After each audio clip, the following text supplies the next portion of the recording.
when you confront people who are woke with the consequences of their ideology, you always get the same cascade of replies. First, they deny that woke exists.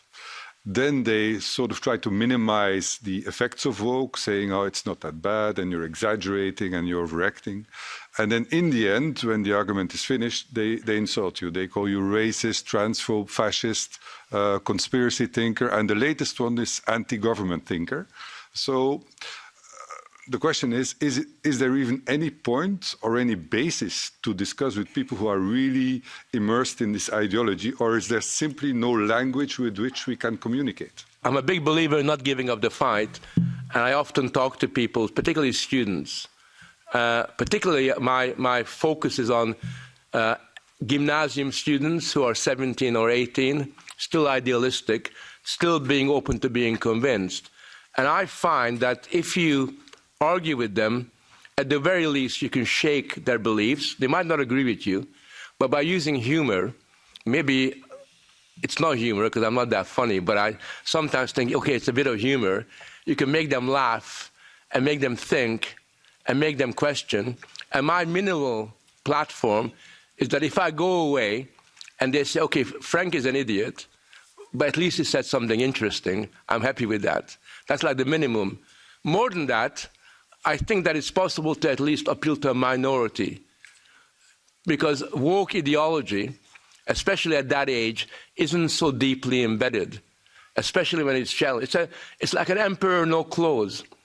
Unfortunately, we haven't got enough children who say that the emperor has got no clothes, but we got to do that. So I think there is a lot of, we should be doing it.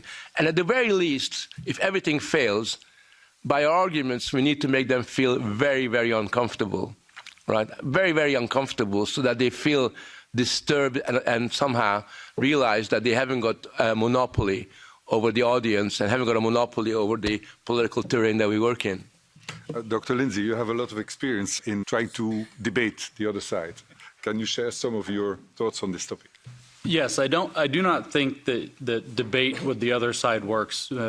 Much like the professor, what they offer is not grounded in truth, so they don't have much to debate. They have a great deal of rhetoric, and this cascade always follows. First, it doesn't exist, and then it's good that it exists, and you're a racist because you don't like it, and something like this. And it's always this same pattern, and the reason actually I believe is because their goal is not to put forth ideas and debate ideas and discuss ideas.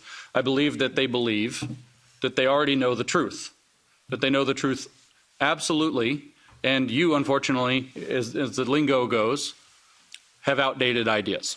And so they discredit your ideas from the beginning. So this pattern that you describe, as a matter of fact, is a pattern in which first they're trying to intellectually humiliate you. You don't know the words even. You don't understand. Your ideas are outdated. And if that doesn't work, they try to morally invalidate you. You're a racist, you're a sexist, you're something. You have some terrible character flaw. And then in the end, if that doesn't work, they try to psychologically invalidate you. You're crazy. You're a conspiracy theorist.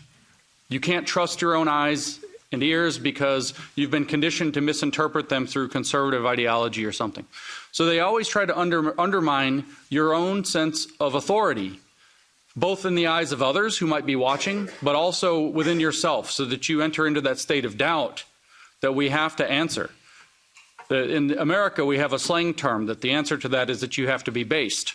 That's a fun slang word that you should make popular in Europe. It means that you have your feet on the ground morally and intellectually, that when you tell the truth, you know you're telling the truth. That if you are doing judo or something, you have your base, they can't throw you. Well, they come with moral arguments or intellectual nonsense, and they try to throw you off of your base. And if you get based, then you can protect yourself. You know that your values are sound. You know that you've done the research. You know that you've thought it through. And so when you actually try to engage with their arguments, what I found is that you have to do two arguments. So you have to develop the intellectual resources the professor was talking about. You must know their argument and how they're using it, which is actually two things. You must know their argument. You must know the purpose of their argument. You're trying to intellectually invalidate me with that. And name that dynamic. And then you say the truth is this. And so then you have to give 2 to 3 arguments. And let other people, it often does not work with the woke. They're utterly convinced in my experience that they know the absolute and only truth. But other people will see. Now, the professor points out the other most important thing, because most people who are woke don't realize how woke they are. They're not terribly committed. Their friends care if they're woke, so they follow. They see it on TV or Netflix, so they think it's cool, so they do it. They don't know the theories behind this. They don't know the race theory or the feminism or whatever. They're just going along with the crowd. Well, the easiest way to interrupt that is by getting them, the woke is absurd, so getting them to laugh about it, which means to laugh at themselves. If Mao's formula has in the middle, it was unity, criticism, unity. The criticism is the part where he induces a cycle of shame and guilt and causes people to try to resolve that guilt and shame by calling other people out, by calling themselves out.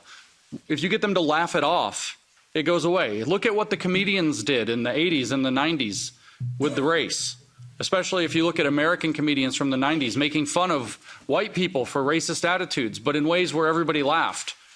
Many racist attitudes were dissolved because white people who held them were able to laugh them off. The same is true for people who hold woke ideas. If you can get them to laugh that it's actually absurd. What do you mean I have to name my pronouns? Look. If you get them to laugh, they can let go. And I think that's a very important ingredient, because humor is soft and criticism is harsh.